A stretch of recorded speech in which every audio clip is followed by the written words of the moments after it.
Hey, good morning, everybody. Welcome to another week of Counselor Conversations.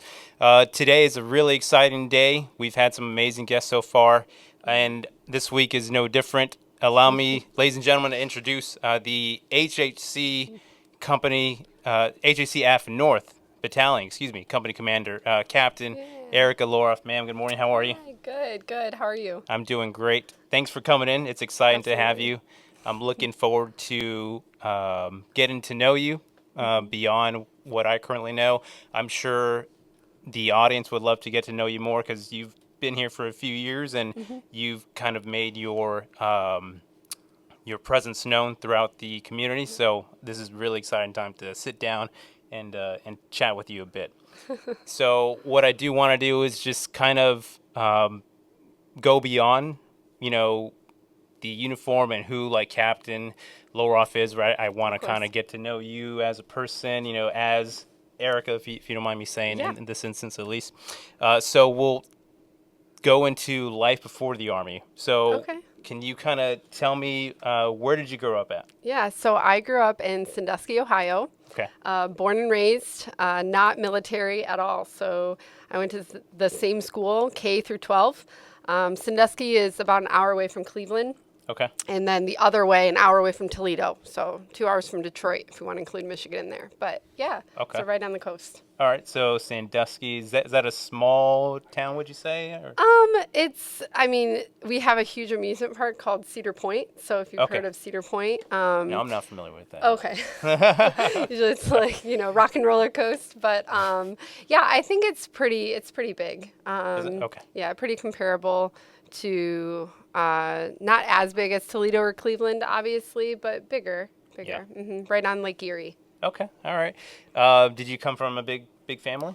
Yeah, so I have 2 brothers and 2 sisters, Oh, and I am right smack dab in the middle. Yeah. So, Oh, the middle child. yes, Okay. middle child. What was that like for you? Like what were you like as a kid? I very much, it's funny when you see at least my kids grow up and then you see other kids, they're very much the same almost. I don't know if that's kind of comparable to you, but I was very organized. I was very like event centric. Yeah.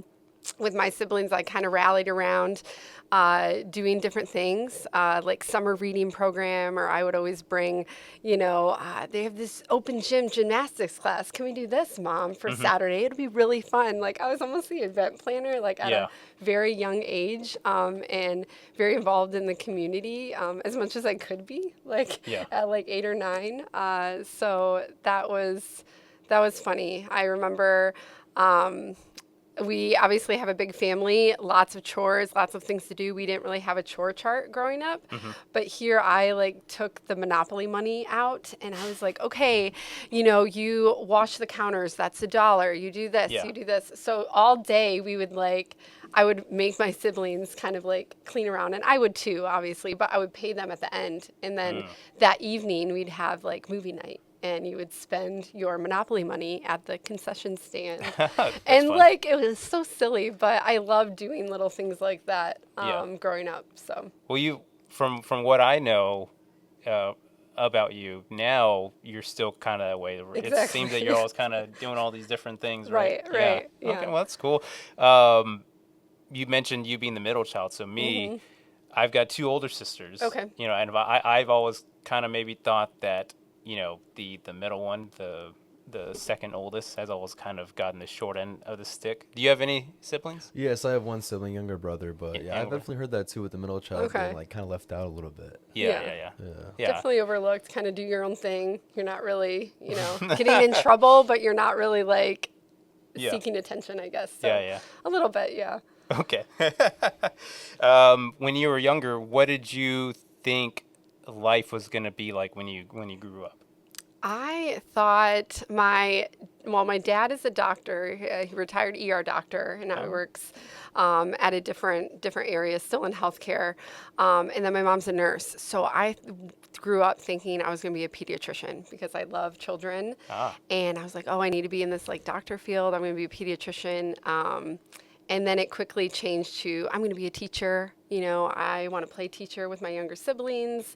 I definitely wanted to be involved with kids. The military was not on my radar at all. Like I said, I didn't come from a military family. The extent of seeing the military was at the Memorial Day parades, 4th of July, things going on. If there was really just the parades in the town, I guess, is when I saw the military. It wasn't until high school where my now husband, he joined. He's a year older than me, so he joined the Marine Corps, and I had some other friends join different services that I was like, oh, this is interesting. But my parents always instilled, you're going to go to college, you're going to go to college. Like, Yeah. I didn't really have, I don't want to say I didn't have another choice, but I thought college was Yeah. the path that I had to do, and I Yeah, did. I did go to college, and it wasn't until I graduated college and really my last year of college that I was like, I think I want to join the military. So, but yeah, I thought for sure I'd be a pediatrician or a teacher or something involved with children. Yeah. So, I think you would have made a great pediatrician or teacher or anything. Yeah, you're very personable and very kind. thank you. So yeah, I think even if you chose those different routes, you would have been successful. Yeah. When you were growing up, who were some of your major influences in your life? Yeah. We had kind of like, family friends with older children that would like almost like, or babysitters, right? So my one babysitter, Ashley Andrews, she was always kind of the one that took me under her wing. Okay. She was involved in band in high school when I was in like elementary school and middle school, involved in band. She was involved in, it's called Pirate for Peers, like this volunteer organization that took part in like Big Brothers, Big Sisters. She was involved in like all the clubs, the drill team, the dance team, everything. So as I was kind of growing up, she really was like, okay, Erica, you need to do this, you need to do this. And I just really kind of Nice. followed her. Yeah. And how to get involved, people skills and relationship building. And I really took that from her. So I would say kind of those, I guess, babysitters, caretakers, they were really the people that I looked up to. Okay. So, What about you, Brian? Did you have any major influences or mentors growing up? I guess I would just say my dad. I guess like most Yeah. people, my dad was a great influence on me and always pushed me to keep going, try harder. So yeah. Yeah. Yeah, I think that's the same answer for me. My dad was probably the most influential person. They're definitely, like my mom was amazing Right. too. But I think maybe, at least for me, in my opinion, I think as a male or a boy, Right. as you're growing up, I think you learn more from like the male figure. And then, right, if you're a girl or a daughter, you perhaps, learn more from like the mother figure. But yeah, my dad for me was a major influence in my life. Yeah. Okay. What was school like for you? Like high school or college? High school. Yeah. Very busy. Yeah. My husband's probably laughing if he's listening to this, but very busy. Like Ashley instilled in me, I was involved in everything. I felt like my letter jacket had like everything tallied. all the things. All of the things. Aim for excellence, all of it. Yeah. But I was involved in a few sports, mainly soccer. My junior and senior year, I was involved in soccer. But really, I was like a bench warmer. I was like the cheerleader rally type. I was involved in the drill team all through high school. So our drill team was part of our band. It wasn't color guard, but it was like kick line, the dance team. That really accent the band with different paddles and color books and dancing streamers. So I was very involved in dance. I danced competitively, tap, jazz, and ballet. Really? Yeah. So I still have all my shoes and try to get involved where I can. In Germany, I was involved in the theater as well. So I can't sing. At all, but I would be in the musicals because I could dance. So it's like you're part of the chorus, but I was like, you really don't want me singing. But My wife definitely says I can't sing either. I think she's wrong. I think I sing pretty darn well, but Yeah. she would disagree. Disagree. Do Yeah. you sing, Brown? No. No? Yeah. In the Not shower, even though? You close. sing in the shower? No. No, not even in the shower. No, You're like, too embarrassing to I'm sing that there, bad. too, I don't yeah. sing. I don't even sing in the shower. That's funny. Oh my gosh. Okay. Not even like by yourself? Like, No, not really. oh my gosh. You're like, I don't even like the can't. sound of my own voice. Makes me cringe just hearing it. Man. Yeah. Yeah, that's funny.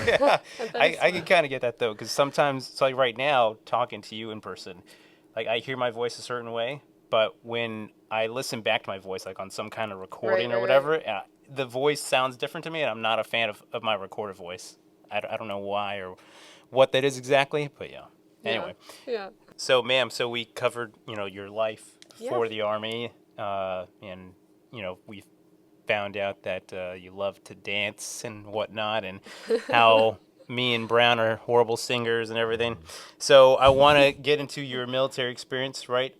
I know you said growing up, military wasn't really a thing, but then your husband joined, and then a few other friends of yours joined, and so then that kind of like sparked the interest there. So why the Army? Yeah. So really, I went around to each branch at the time. I was married to my husband, and so we were at Camp Lejeune, North Carolina, and I went around to every branch but the Marine Corps. I was like, You're like, I know I don't want to do the Marines. I know I don't want to do the Marines. I had some friends, girlfriends that went into the Marines, and I was Okay. like, there's no way.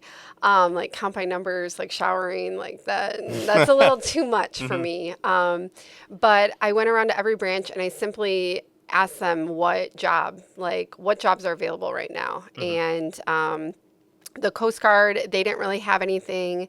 The other part of it was I asked, how soon can I be an officer? Like, I'll come in, but like, what's the track look like for officer? Because I knew having a college degree, I should be an officer. But I went to every branch. Coast Guard didn't really have like a pipeline for officer. Like they did, but it was like way too complicated, or like I don't really remember. The Air Force at the time, their track was like 5 years. And I was like, oh, that's a little much to be like, dedicated and then like switch over. Like, who knows what I'm going to do. Who else? The Navy. So I actually applied to the Navy to be a Navy officer. And it was during the cutbacks and drawbacks and everything. So I took the test and submitted my packet, and I was not selected. So when that came back, I retook the test, resubmitted my packet, and then I got a call saying that they cut the board. They're not having the board anymore. So I was like, okay. And so then I went to the Army, and I was like, hey, what do you have? You're like my last ditch effort. I mean, really, it's sad, but that was because like the rivalry between the Marines and the Army. Right, yeah. I didn't go to the Army first at all. So I actually like remember like coming into the recruiting office, and I was kind of looking around to see if any of my husband's like spouses or I didn't want anything to get back to my husband that like I went into the Army You went to recruiter. the Army, yeah. But went in and asked what jobs are available, and they actually had the best like options. They're like, okay, well we have I think they had the cook available, like to be a cook, or HR specialist, 42 Alpha. And I was like, okay, well my degree's in business, like HR was my top that's 3. close enough. Yeah. So quickly did that, and actually when I was in AIT, I remember I got a call from the Navy, and they're like, oh yeah, our like boards opened up, we came across your packet, and I was like, oh, I'm actually in the Army now, like thank you so much. Like, but yeah, super funny. And could you imagine had that happen, that you being in the Navy and whatnot? I'd be in the Navy. Yeah. I when I was 18, I was initially going to join the Navy, and went through the MEPS process, and I was supposed to ship off at a certain date, and that didn't end up happening. But that was in 2006. Here we are, 20 years later, 2026. Had I stayed with that path, I'd be retiring this year. Versus Don't when dwell I on joined. it. Don't dwell on it. Yeah, versus when I joined in 2011. Oh gosh. Okay, so you joined in what year? Yeah, joined in 2012. 2012. Okay, all right. So you're after me. Okay, all right. So yeah, 2012. And you came in as a 42 Alpha. Came in as a 42 Alpha because I had my degree. I came in as a specialist, and my husband was actually separating from the Marine Corps. So we were dual military, I think, for like 17 days. Like wow. I left for basic training, and he signed his DD-214 like, I don't know, 12 or 17 days later. So it was perfect transition as far as finances go. Yeah. And BAH and everything. It was kind of seamless. Yeah. So. No type of lapse or anything Exactly. like that. Okay. So with you being a 42 Alpha when you initially joined. How long were you doing that for before you commissioned? Yeah, so I submitted my green to gold packet after 4 years. So Okay. I was stationed at Fort Hood and working The a few. great place. Yes, the great place. I loved Fort Hood. People diss on Fort Hood all the time. I had a great experience at Fort Hood. I have wonderful friends that I still talk to. Really my OIC and NCOIC of the S1 made it What to it was. where, I was an S. My job is 42 Bravo, and before I was a company commander, I was an S1. I've been an S1 the entire time I've been an officer, and it's just like so neat to see it around circle, Yeah. where I have a shop and everything. But they really made it to where I wanted to stay in, and I wanted to keep going with this path. But yeah, I was there, and then I ended up working for a few different places. I was the admin assistant to General Bills. He was the first Cav division commander at the time. And so I went up there. They came back from deployment, and I went up there as, the S1 clerk. And I did like a finance brief for them. And it really wasn't a brief. It was kind of like a desk side. I was like, all right, sir, like you're going to sign this, you're going to sign here, you're going to sign here. And it was for like his separation pay. And then the XO kind of pulled me aside. He's like, where do you work? I was like, well, sir, I'm like right across the street. Like I'm your S1. Like, and he's like, okay. He's like, well, we're going to get you up here. We're going to get you up here. Nice. And it just kind of worked out where then G1 was kind of upset because I was supposed to go to G1 at the time, and I got snagged to go up top to work in his office. And then after that, I worked at the Air Assault School. They don't have it anymore at Fort Hood, but Right. it was called the Phantom Warrior Academy. And they had like the Air Assault School, they had like Combat Lifesaver, and then they had the Combatives. And all three of those were under this, Phantom Warrior Academy under 3 Corps.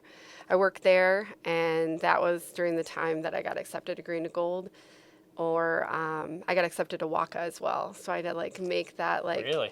yeah, I had to make that like path of like, I made a pros cons list. And I was Right. like, Yeah. am I going to like go become a staff sergeant and like become at WACA and like, work there? Or should I like go Green to Gold, get my master's commission?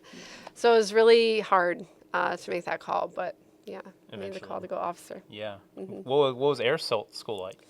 So I failed the first time, and that was Nice. very humbling because I was the one that took my really great friend, now Major Alderman, but she was a lieutenant at the time. She was the protocol OIC at First Cab. I took her, and I took Sergeant Laster, and she was the admin assistant for CSM Berkeley.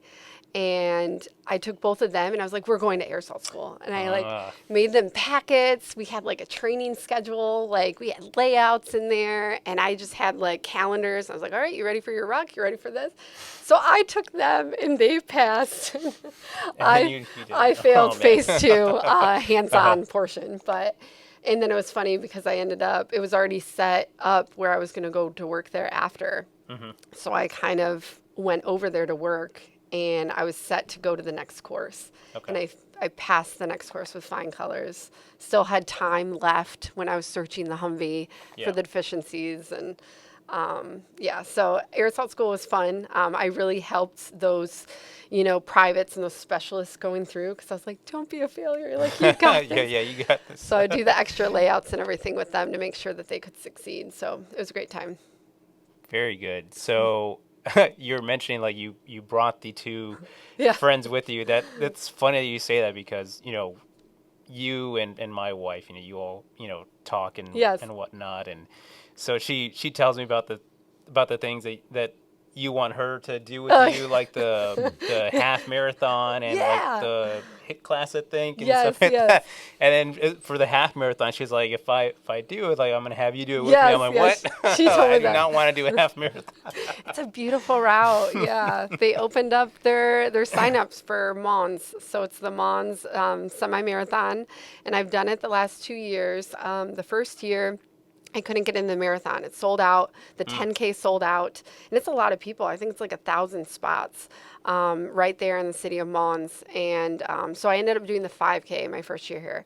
Last year, I got on the horn really early bought the ticket to do the half. And then this year they just opened up, I think a couple weeks ago. So I bought the half again. But it's a beautiful route. I highly recommend doing that while you're here, even if it's not the half, do the 10, do the 5. There's cobblestone.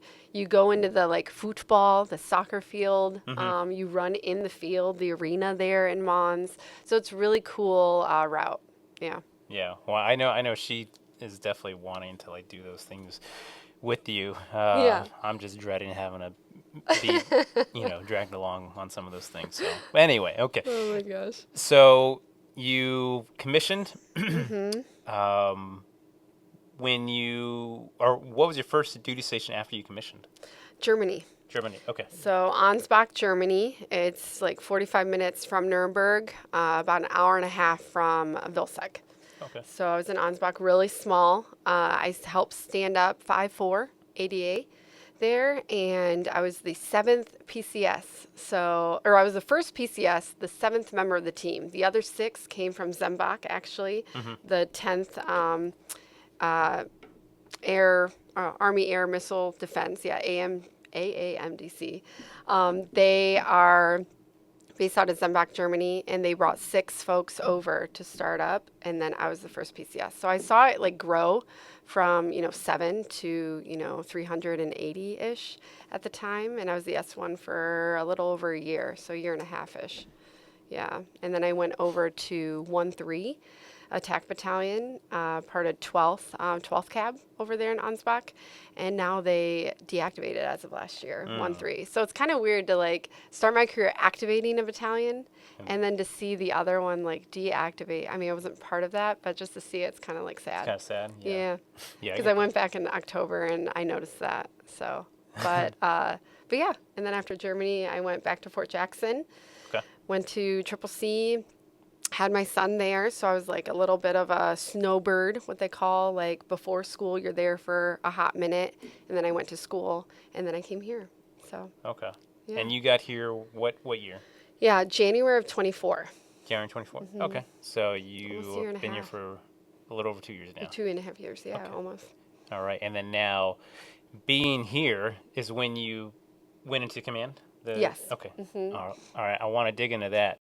Tell me about your, journey as the HHC AFNORTH Battalion commander over these last 2 years. Yeah, so I hit my 2 mark in July, actually, so it's coming up. It's been fun. When I was in Germany, as a young lieutenant, and even as a specialist, right, in Fort Hood, I always looked up to the commanders, and I was like, oh my gosh, there's this one commander, Captain Maida, now Lieutenant Colonel. She actually came to my ceremony. Small world. She was part of the 650th when I first got here, and she still is. I think she's doing crazy special assignments in Turkey and stuff. But she actually came to my ceremony, and it was just so neat to see it round circle. Yeah, full circle moment. Yeah. Yeah, because she was there when I was a specialist, and but I looked up to commanders so much, obviously, being enlisted, and then kind of crossing over to then be a first lieutenant and working with commanders, kind of being on the same level-ish. Not really, because I was still, a lieutenant or second lieutenant, but just kind of seeing them in my daily interactions with command and staff and everything, and being the staff OIC. I was I never want to be a commander.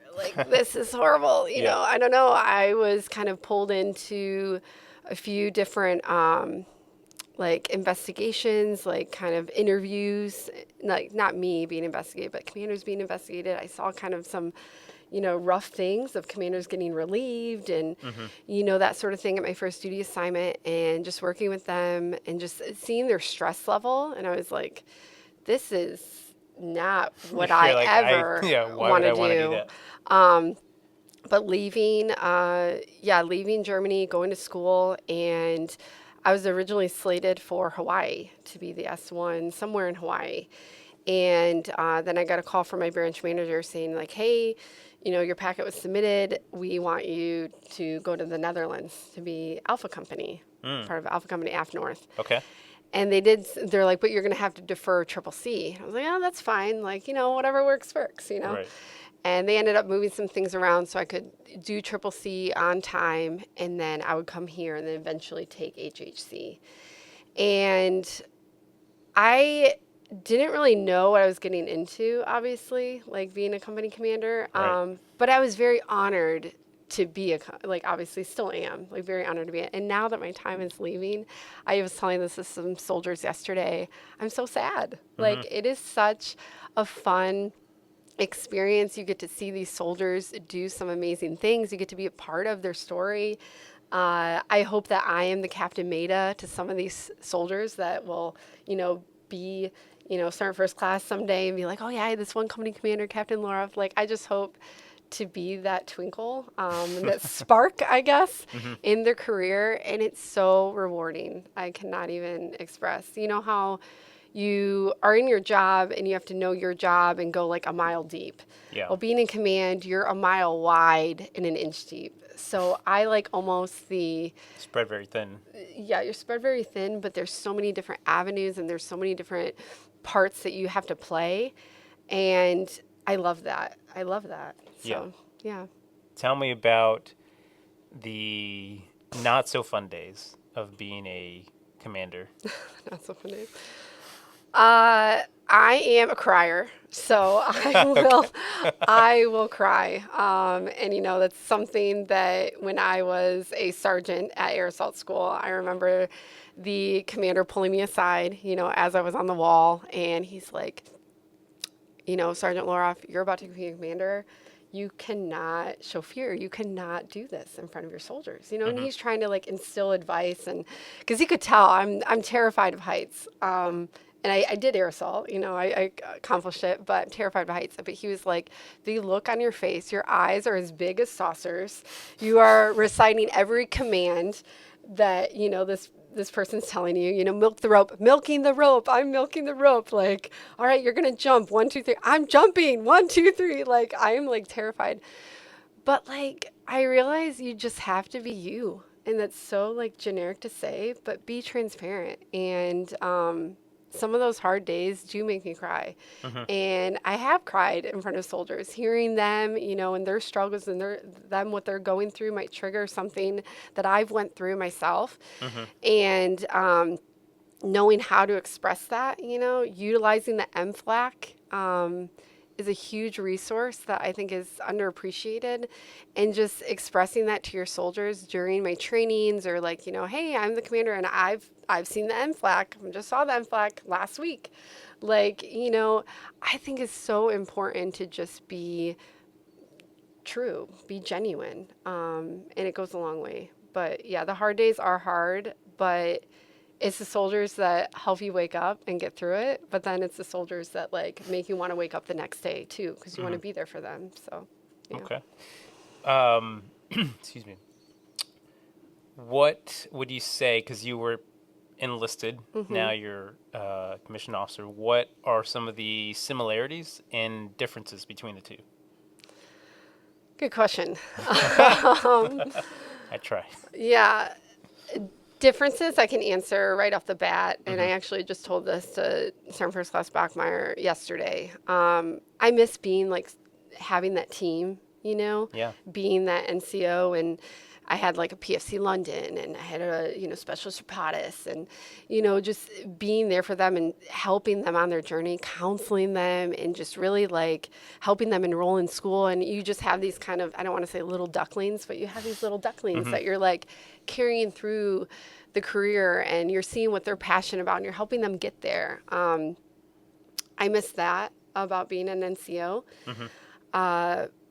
But then being, an officer, you have a different realm of it. Like being an S1 OIC, I still had soldiers. I still had a team, but I wasn't too involved, but I still was able to give my 2 cents. But you kind of see the bigger picture as an officer. I mean, there's different roles and responsibilities, obviously, in day-to-day life, but similarities, you still get that, but you're not as invested in each soldier. And I think that's the hard part. But overall, you see the accomplishments and you see the, downfalls, and you're kind of there throughout everything. And you see that as an officer. And I think it's like the bigger picture versus like painting the tree. To give it like an analogy, which is silly, but yeah. Okay. So what would you say that most people, I guess in this case, enlisted folk, don't realize or misunderstand about being either an officer or a company commander? They don't realize.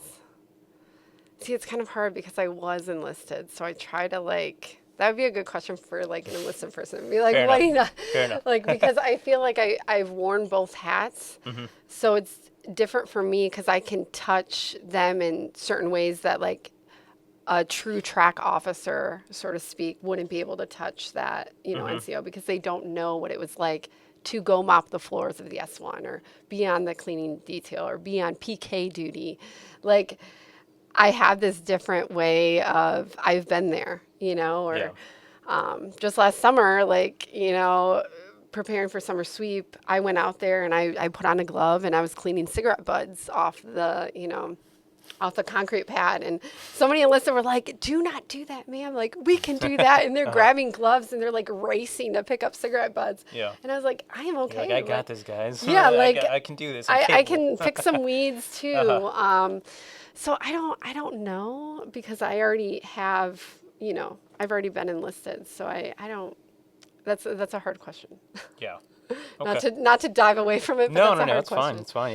Yeah. So with you being in Yeah. and your husband no longer in the Marines, what's been the life adjustment, I guess, for you and for him, and as like a family unit, with Yeah. him getting out, you going in, starting your military journey, and then you guys, moving here, moving there, being where you are now. What's that Yeah. been like for the family? Yeah, it's been fun, but incredibly supportive. So obviously, I would hope everybody's spouse is supportive, towards their service member. But being that my husband has already been in, it's like almost an extra layer of support because he knows kind of the late work calls and he knows the, early mornings that we deal with, or, the Article 15s that we go through and kind of contemplating, oh, what do I do? Yeah. He's been there. So that's been really nice to lean on because he gets it, he understands it. And just having, kids, obviously we didn't have kids when he was in, but adding that kind of layer to it, he's able to, pick up the kids when they're sick or, because I'm like off at the range or something. Yeah. So it's been a nice balance. And just the level of understanding has been really great on my end for my family because Yeah. I know I was telling this to your wife actually the other day. I was like, I miss being like a Marine Corps spouse. Like I just was a spouse. And I said this at the brunch. We had a Mother's Day brunch last Monday. Yeah, last Monday, a Mother's Day brunch. And I was talking about how the Marine Corps has this class that I went to called Links because some of the other spouses were like, there's so many acronyms that we don't know of the, Army and it's so confusing and, things are flying and we have no idea sometimes what our spouse is saying. Is there a class or something? I was like, actually the Army, from my knowledge, doesn't really have a class, but when I was in the Marine Corps, or not me, when I was a Marine Corps spouse, I went to like introductory links class and I learned kind of these acronyms. I learned how to read an LES. I learned all these things. I actually still have the like book that they gave us and it was like a handbook of things to go through and like to understand about our spouse and some of the lingo, like oh dark 30 and like all those like weird like terms that we say, which I don't think, I mean, I've never really said oh dark 30, but if my husband like would say that, I would know like what he meant. So the Army should maybe get on that. I don't know do other services have, like, do you have a class, do you I know? haven't heard In anything. the Air Force? No? I haven't heard that in the Air Force either. Yeah, that seems like Okay. it'd be pretty useful to have Yeah, that. for like these spouses. I don't know. Yeah. Marissa, my wife, Yeah. when I'm talking to her about some of these things, she's like, wait, what is it? What is that? Like, Yeah. even right now, she still struggles Yeah. to understand, like, the hierarchy, like battalion, company, brigade. And shit. So, like, when I talk about, like, HHC or Bravo companies, she's, like, kind of lost in the sauce a little bit, Yeah. So that's pretty funny. Yeah. How do you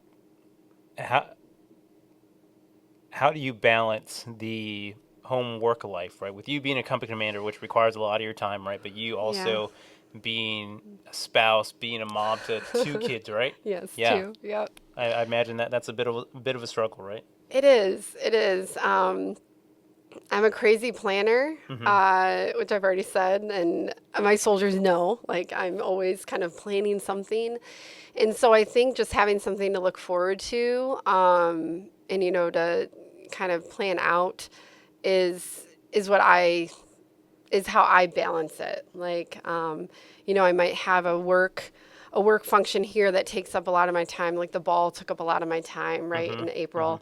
So I made sure, like after the ball, I took some reprieve, I took some leave, and I was able to kind of visit. My parents were also here, so that was helpful. But just Ball was a huge hit, mind you. So, yes, we love the a lot ball. of that was, because of you. So. Oh yeah, and Captain Floyd And yeah, for sure. your wife, she was up all hours of the night helping with stuff. But like, yeah, so I guess just like when you have, when you're TDY or when you're doing this, you have to like on the back end think of how you're going to kind of recoup the time.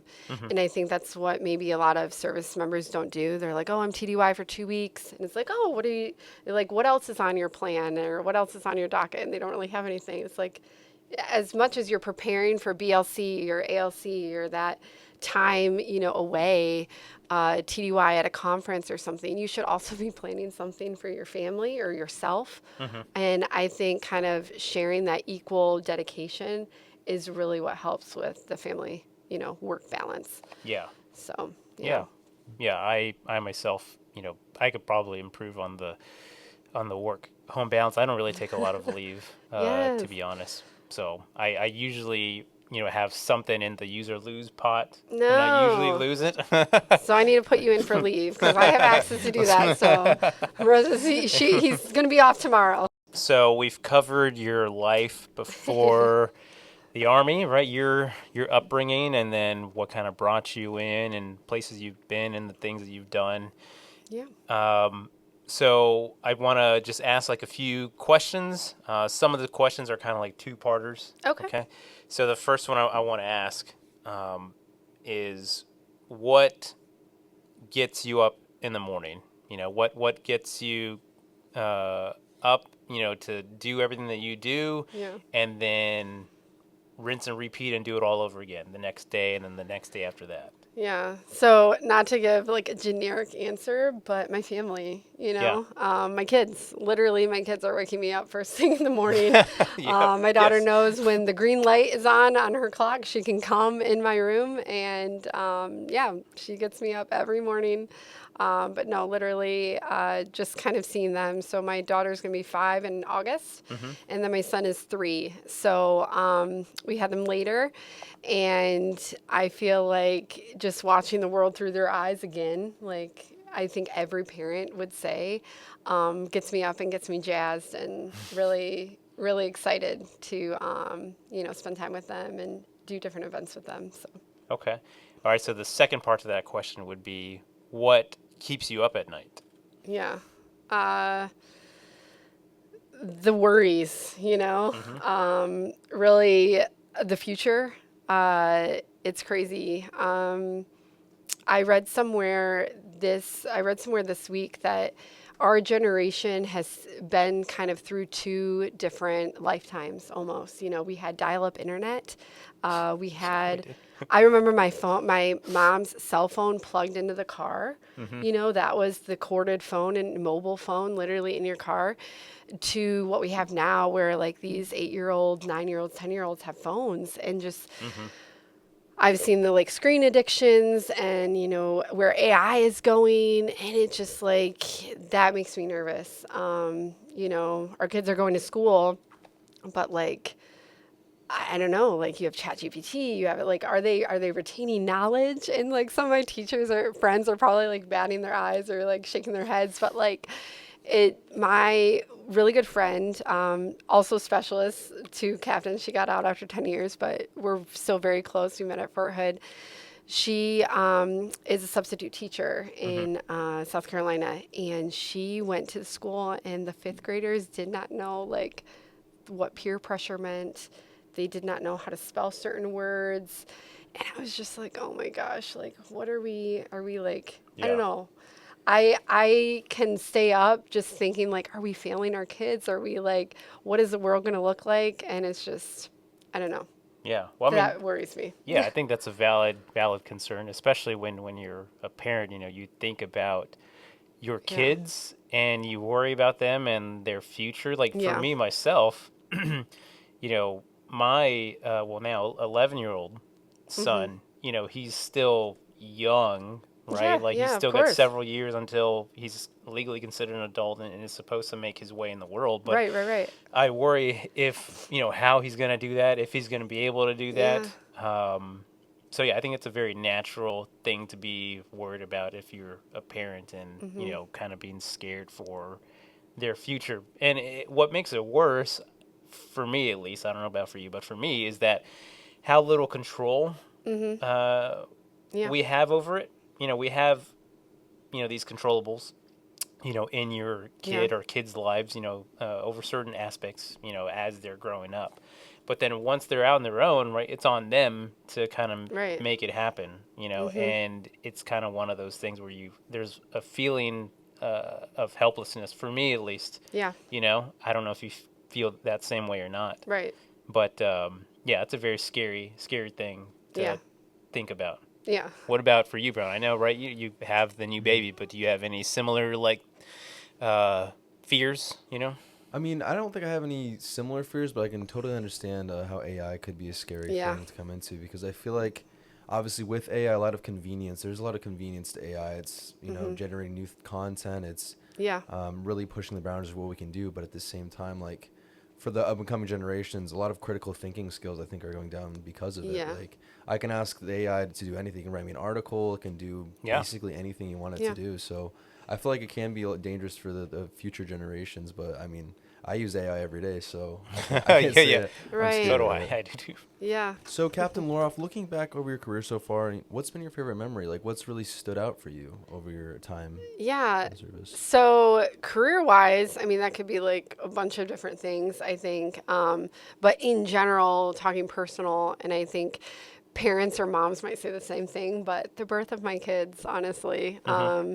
My daughter Aliana, I went through a really hard time to conceive a child, and I'm very open about my journey. And I do a lot of different support groups and stuff. But both my children were conceived through IVF, and that can be like such a rocky roller coaster. Yeah. So my daughter Aliana was actually my fifth procedure that I had. So I had a couple IUIs before, and I had two IVF transfers, and she was my third transfer. So actually conceiving her, holding her, and thinking like, wow, 2020 was a really hard year with COVID and with isolation and everything, but 2020 was the year that I did all of my IVF procedures and IUIs and consultations and why can't we have a child? And you just constantly start to doubt yourself. Hmm. And am I ever going to be a parent? And am I ever going to be able to like have these fun memories? So holding her and like I am your mom, that has been my by far career side, everything, my favorite memory. Yeah. And then I know probably like to the other side, that was my worst memory, right? And it goes hand in hand. All those failed attempts and where you think you're pregnant and you see a heartbeat and then you're not pregnant. And I think every couple can kind of relate to that. Hmm. That has been the worst memories. Obviously, you have a child on the other side of those, but as you're trying to grow your family, bigger and bigger, and totally out there, and most recent in my life right now, we had 3 embryos left in the Czech Republic. And the past 2 months, I had transfers done. And the leadership has been so supportive. And sadly, this last one it took, and then it didn't take. So just knowing that like you want to grow your family and you want to do that, and those have been the biggest like detrimental downfalls, and just like always questioning. I don't know. Those have been the worst memories, I guess, and the worst things. Yeah, So. kind of like, two sides of the same coin. Mm-hmm. Yeah. Really, yeah. Yeah, I know for Marissa, Mm-hmm. she has two kids from her previous marriage, Mm-hmm. her son, her daughter. And then when she was pregnant with her daughter, it was actually supposed to be twins. Okay. And then, unfortunately, the other baby Mm-hmm. didn't make it. So Yeah. when we eventually got pregnant with our little one, Pierce, Mm-hmm. she was very Yeah. worried and scared, Yeah. understandably, that Yeah. something similar was going to happen. Um, and it was really hard for her to kind of enjoy the process as much as she Exactly. wanted to, because in the back of her mind, she was always worried, like, oh, is this going to happen, Yeah. again, like it did before? Yeah. Because from what she told me, and I didn't necessarily know this beforehand, but I guess once it's happened, if it's happened once, where you lose a child, you're, I guess, more susceptible to it happening again. Yeah. So yeah, that pregnancy for her, although it was a beautiful thing, and he's Yeah. here and he's amazing, he's Yeah. funny, he's great. So cute. But that process, that pregnancy leading up to him being here was a bit of a struggle for her, and it wasn't until kind of like the very end where she was finally able to kind of breathe a little bit and Mm-hmm. accept like, hey, everything's going to be fine, it's going to happen, and everything's going to be okay. So it took her a long time for her to actually like enjoy it. Yeah. Yeah. Yeah. Definitely. Yeah. What about for you, Brown? What's been your favorite memory and why? Favorite memory? I'd say career-wise, I think one Doesn't of have my to be career, oh, just career. FYI, anything, life in Yeah. It's a general, man. lot. Really A opens lot, the yeah. gates. Yeah. Yeah. It really does. Honestly, probably just moving to Belgium has been my favorite memory so far. Just I've had so many cool experiences here, getting to travel around, getting to meet so many cool people. It's been a blast for me. It's been good for my career as well. Getting to do AFN, totally different side of PA. So Hmm. I've really Mm-hmm. enjoyed my time here. Yeah. Okay. And what about your worst memory and why? hmm Let's see. Probably just losing like one of my family members that I was close to. Mm-hmm. Really close with my grandma, so it was really unfortunate to see her go, and we were really close. But um, you always gotta look at the good side of things. But we had a lot of great memories. So, Yeah. but yeah. Yeah. Mm-hmm. So I would say for me, my favorite memory, that's actually kind of a hard one because I've had so many good ones. Like the Yeah. birth of my first son, Vincent, Mm-hmm. was really amazing. When he was born, Yeah. I just started bawling like I've never cried in my life before. Like it wasn't even one of those like real sweet cries. It was just one of those real like ugly looking cries. So there's that. There's um, when I was actually uh, got married to Marissa, and Yeah. then when we actually like were together for the first time. Because do you know our Yeah. story? You do? Yeah. Okay, all right. Yeah. I love it. Yeah, so actually like coming together for the first time was really awesome. When Pierce was born, so I don't know, just these three really special, amazing things. So I don't know if I can like pinpoint one, but actually no, I can pinpoint one. Yeah, I'll say my favorite one would be actually like being with Marissa. I would say. Yeah. Because just from the life that we've been able to make together, Mm-hmm. having peers, but then also like kind of like integrating like the family, having that blended family, and then Yeah. just all the things that we've been able to do these last 24 months, and the plans that we have for the future. It's really Mm-hmm. been an amazing and funny and unique journey. So yeah, I would say that'd probably be my favorite memory. My worst memory, man. There's been quite a few bad memories. The loss of loved ones and having to leave like Mm-hmm. family behind, especially my 11-year-old. Like when we had to come out here, that was really tough. Mm-hmm. Yeah. But I would say my worst memory would be when my dad passed in 2020. It was at the beginning of COVID, so he passed in March of 2020. Okay. He didn't die from COVID. There were other reasons why he passed, but yeah, that was the worst memory. I remember Yeah. specifically when I got the news that he had passed. I was actually at work.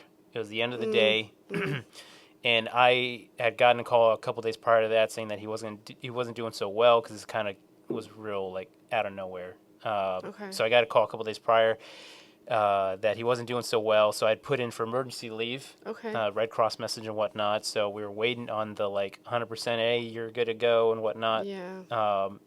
So 2 days later, got the call saying that he had passed, and I was sitting there in my office, and Yeah. I had just gotten the like green light to like go back home and travel. Wow. But when I got the news, like I closed the door to my office because my office was co-located within the battalion S1 at the time. Closed the door to my office, and yeah, again, I just like started crying uncontrollably, and like, and it really sucked because I wasn't able to like actually see him one last time in Right. person and tell him Right. goodbye and everything. So I kind of felt cheated. So I would say that's the worst memory. Yeah. Okay. With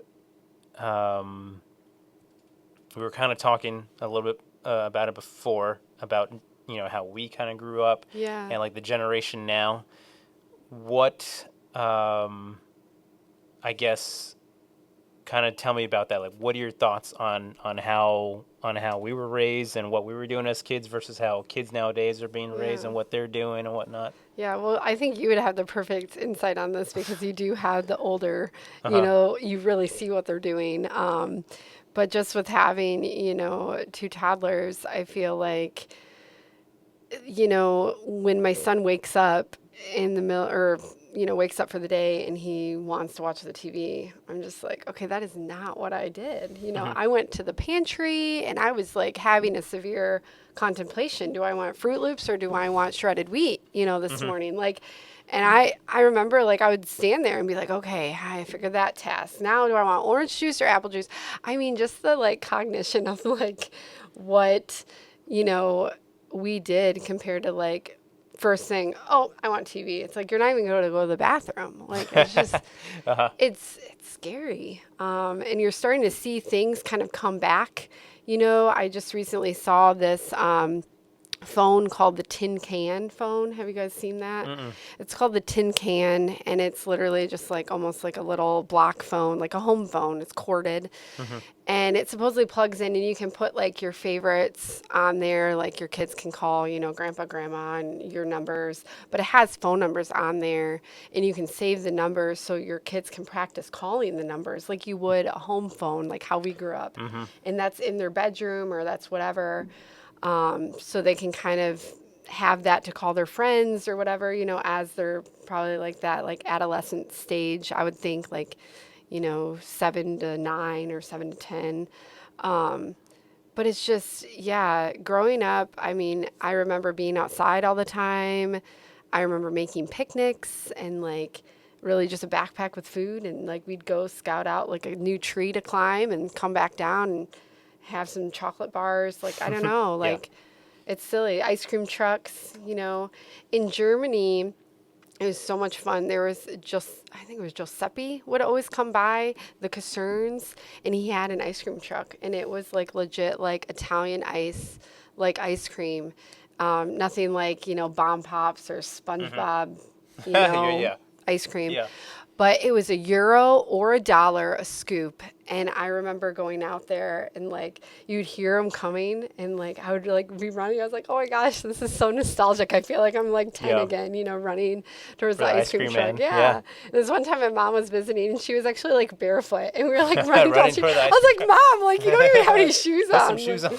Like it's just funny, but like those memories are just so like neat. And I'm like sad that my kids won't have those, unless you create them for your kids. Yeah, you got to be real intentional about that. Yeah, and I think that's the hard part is like being intentional and taking the time to curate those core memories, really. I mean, not to bring like joy into it, sadness, and like what's that Anxiety movie? What's and all. what's that movie? I can't even think. Inside Out. Inside Out. Yeah. That's me inside out to it, but like, yeah, you have, and you know, we're so on the go and so move, move, move. We got to get dinner on. We got to get this, baseball practice, soccer practice, you know, whatever.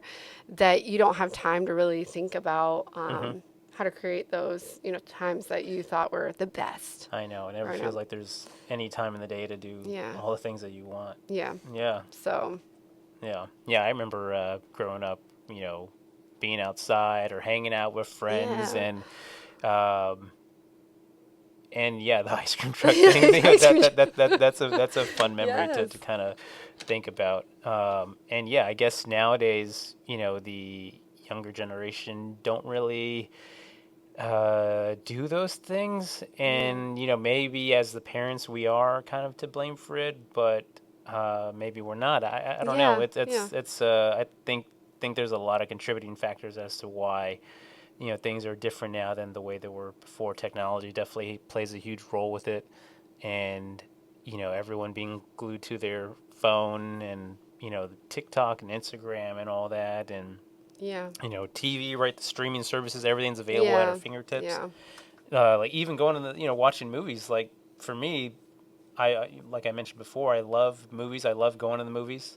Still, to me, going in person, sitting at a movie theater, watching a movie on the big screen, Yeah. you know, nothing beats that. You know, but everyone, you know, with convenience nowadays, you know, wants to just stay home and put on whatever movie is available on Netflix or whatever, you know, which is, you know, it's cool. It's, you know, those are available resources to kind of enjoy things at home. But man, you know, it kind of, you know, separates us and detaches us, I think, a little bit from some of that more personal human connection, you know, like you know, like dating, right? No one really meets anybody in person, right? It's kind of wild, you know. I didn't even meet, you know, Marissa in person, you know. So you know, I'm kind of guilty of that myself. But yeah, it just speaks to, you know, our culture and, you know, how we are as a society, which is, you know, interesting, you know, for better or worse, you know, good or bad. I don't know, but it's definitely different, you know. Yeah.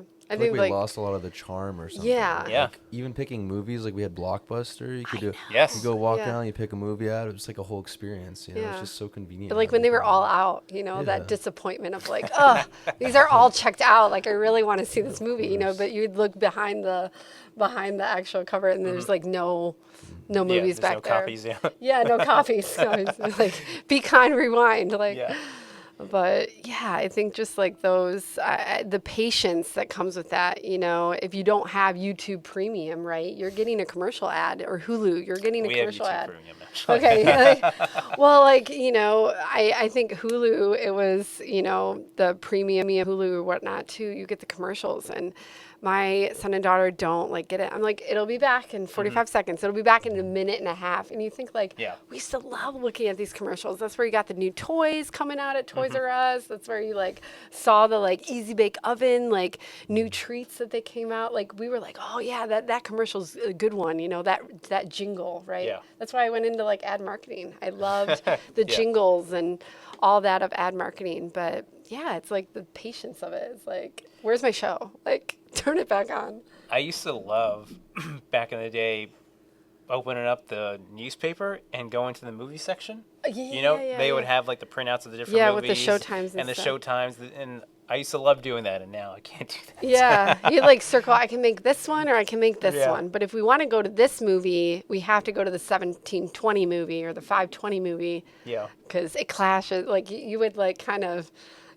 pick out what movies you were seeing and when based off the timetable. And concessions were so, I mean, not that they've ever been like the best priced things, but concessions back then were more reasonably priced than what they are now. You know, the concessions is where you spend most of the money. You can easily spend like $100 on concessions, depending on how many people you're going with, right? For the soda and the popcorn and like you know, whatever other snacks you want. The candy itself, like a bag of candy for that is like $5 versus you get the same thing for like $2-3 at, you know, Walmart, Target, or whatever, you know.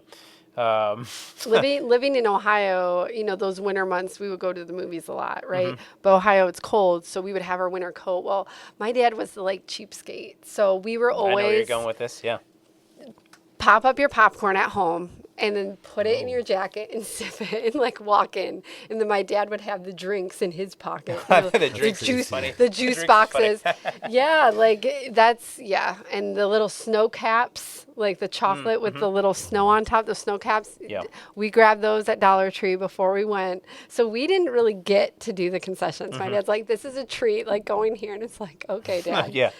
But grew up with, the generics. And I didn't really, I was so mad about that, like in high school or elementary school. I was like, Dad, why can't you just buy the like real fruit roll-ups? Like, I don't want these like generic Kroger brand Yeah. fruit These knockoff spinners. brands. Like, give me the real thing. And it wasn't until college where I was buying my own food that I was like, oh, I'm going to go with the Great Value granola bar. I don't need the Quaker. Like, Yeah. I was like, this is why my dad did this. Like, Yeah. But He's like, that's how you stay having money, right? So I've Hilarious. never snuck drinks into Oh, the movies, yeah. but what I have done is I've taken some double cheeseburgers like from McDonald's. Oh my I've gosh, snuck yeah, those, dinner in a movie. Yeah, I've yeah. snuck those into the movie theaters more than once.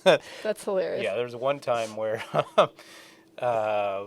one of the times that we went to go see whatever movie it was. I think it was like early last year, so early 2025. Oh, this is recent. Yeah, Like, yeah, I'm Even I'm now, like talking as an about, adult, I snuck some double cheeseburgers.